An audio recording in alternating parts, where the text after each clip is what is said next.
Good evening friends. Stock సుదర్శనకి స్వాగతం.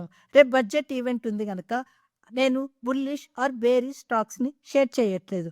దానికన్నా ఈ వారం మనకి ఎంఏసీడీ క్రాస్ ఓవర్ అయిన కొన్ని స్టాక్స్‌ని షేర్ చేస్తున్నాను. అందులో ఇంటర్నేషనల్ కమోడిటీ ఎక్స్‌చేంజ్‌లో సిల్వర్ 25% కరెక్ట్ అయింది. దాన్ని మనం ఇండియన్ ఫిజికల్‌లోకి ఏ ప్రైస్‌కి కొనొచ్చో ఇన్ డీటెయిల్ అనాలిసిస్ చేశాను. వీడియోలో వాటి గురించి తెలుసుకుందాము. Thank you. Standard disclaimer: I am sharing this only for educational and informational purpose. Please do not make any trade based on the view shared in the video. వీడియోలో మనం ఫర్దర్‌గా ఒక్కొక్క స్టాక్‌ని in detail analysis చేద్దాము.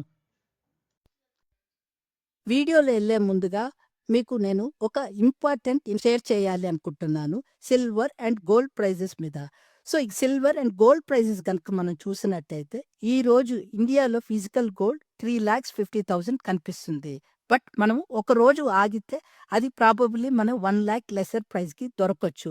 అది ఎలా అంటే, ఇప్పుడు మనకి ఇంటర్నేషనల్ కమోడిటీ ఎక్స్‌చేంజ్‌లో సిల్వర్ ప్రైసు $85 దగ్గర క్లోజ్ అయింది. అది ఎంత పడింది అంటే $110 నుంచి మనకి $85కి పడింది. ఎంత పర్సెంటేజ్ పడింది అంటే 25% ఫ్రైడే రోజు ఇంటర్నేషనల్ ప్రైసెస్‌లో కమోడిటీ ఎక్స్‌చేంజ్‌లో క్లోజ్ అయిన ప్రైస్. సో, ఇది మన ఇండియన్ కరెన్సీలోకి ఎలా మార్చాలి? ఇది $85 85 అనేది $85 పర్ ఔన్స్. అంటే మనకి 10 గ్రాములకి ₹1,00,000 గోల్డ్ లాగా ఈ పర్ ఔన్స్ అంటే మనకి 31 గ్రామ్స్. ఈ 31 గ్రామ్స్‌కి $85. దీన్ని మనము 31 గ్రామ్స్ యేసుకున్నట్టయితే మనకి 1 గ్రామ్ ప్రైజొస్తది.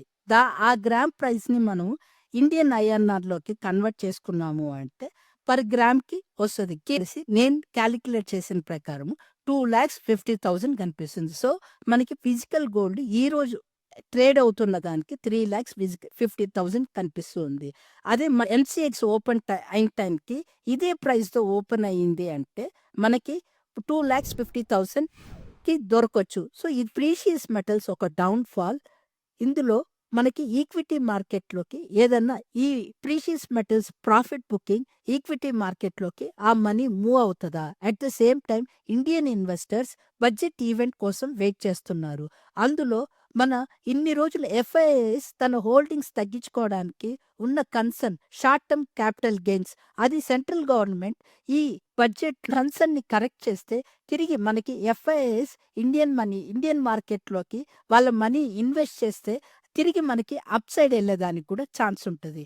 ఇంకొకటి కరెంట్‌లీ ఐపీఓ మార్కెట్ అంత పెద్ద లిస్టింగ్స్ ఏమీ లేవు. మన ఈక్విటీ మార్కెట్‌లోకి రావాల్సిన మనీ కూడా ఐపీఓ మార్కెట్‌లోకి మూవ్ అయింది. ఇప్పుడు ఈ precious metals correction at the same time budget event అయిపోతది గాబట్టి, ఐపీఓ మార్కెట్ లేదు గాబట్టి, తిరిగి మన ఈక్విటీ మార్కెట్ ఏమన్నా అప్‌సైడ్ తీసుకుంటదా అనేది కమింగ్ డేస్‌లో మనకి తెలుస్తుంది. ఇన్ఫర్మేషన్ మీకు వాల్యూ క్రియేట్ చేసినట్టయితే please do like, share and subscribe to our channel.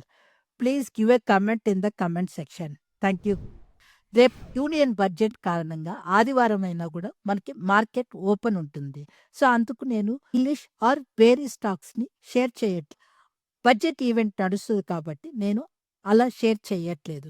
దానికన్నా ఎంఏసీడీ ఇండికేటర్‌లకి మనకి కొన్ని డైవర్జెన్స్ అయిన స్టాక్స్‌ని షేర్ చేస్తాను. ఇందులో ఫస్ట్ స్టాక్ వచ్చేసరికి అరబిందో ఫార్మా. అరబిందో ఫార్మా గనక చూసినట్టయితే దాని రీసెంట్ సపోర్ట్ 1120 నుంచి ఇది అప్ సైడ్ ఎళ్తున్నట్టు మనకు కనిపిస్తూ ఉంది. ఫ్రైడే రోజు ఇది గ్యాప్ అప్‌తో ఓపెన్ అయ్యి దానికి మనకి హయ్యర్ సైడ్ క్లోజ్ అయినట్టు తెలుస్తూ ఉంది. ఇది మనం చూసినట్టయితే దాని యొక్క ప్రీవియస్ రెసిస్టెన్స్‌ని స్టాక్ రెస్పెక్ట్ చేసి క్లోజ్ అయినట్టు తెలుస్తూ ఉంది. ఇప్పుడు ఆర్ఎస్ఐ గూడా మనకి 58 చూపిస్తూ ఉంది. నాట్ ఓవర్ బాట్స్ జస్ట్ ఉన్న బయింగ్ లెవెల్‌కి కొంచెం అబోవ్ మూవ్ అయింది. కింద మనం ఎంఏసీడీ గనక చూసినట్టయితే బుల్లిష్ డైవర్జెన్స్ అవుతున్నట్టు మనకి తెలుస్తూ ఉంది. సో, ఇప్పుడు మనకి ఇది మైనస్ చూపిస్తుంది గాబట్టి దీన్ని మనం వాచ్ లిస్ట్‌లో యాడ్ చేసుకోవచ్చు. మన సెకండ్ స్టాక్ కనుక చూసినట్టయితే ఏజిస్ లాజిస్టిక్స్. సో, ఇది కొద్ది రోజులుగా ఇది ఒక కన్సాలిడేషన్ మోడ్‌లోనే మనకి ఈ స్టాక్ ట్రేడ్ అవుతూ ఉంది. దాని యొక్క రెసిస్టెన్స్ చూసినట్టయితే 860, దాని యొక్క సపోర్ట్ చూసినట్టయితే మనకి 670 దగ్గర కనిపిస్తుంది. బట్ లాస్ట్ వీక్ యాక్టివిటీ గనక చూసినట్టయితే ఇది హయ్యర్ సైడ్ క్లోజ్ అవుతున్నట్టు కనిపిస్తూ ఉంది. అట్ ద సేమ్ టైమ్ మనకి ఆర్ఎస్ఐ కూడా కొద్దిగా ఫేవరబుల్ జోన్‌లోనే కనిపిస్తుంది.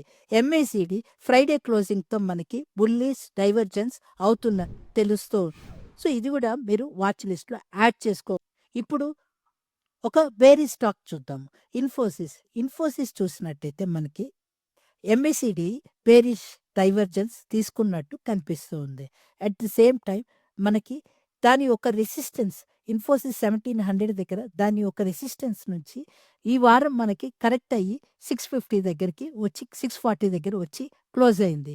ఆర్ఎస్ఐ కూడా మనకి డౌన్ సైడ్ మూవ్ అవుతున్నట్టు తెలుస్తూ ఉంది. సో, ఇది ఎంఏసిడికి బేరిష్ క్రాస్ ఓవర్ అయినట్టు తెలుస్తూ ఉంది.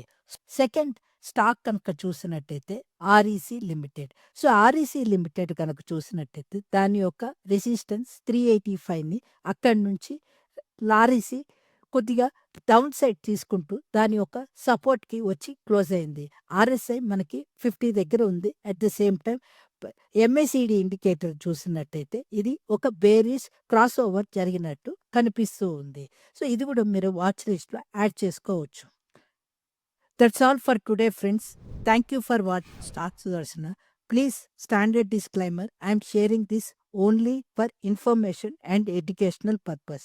Please do not make any trade based on the view shared in the video. Thank you.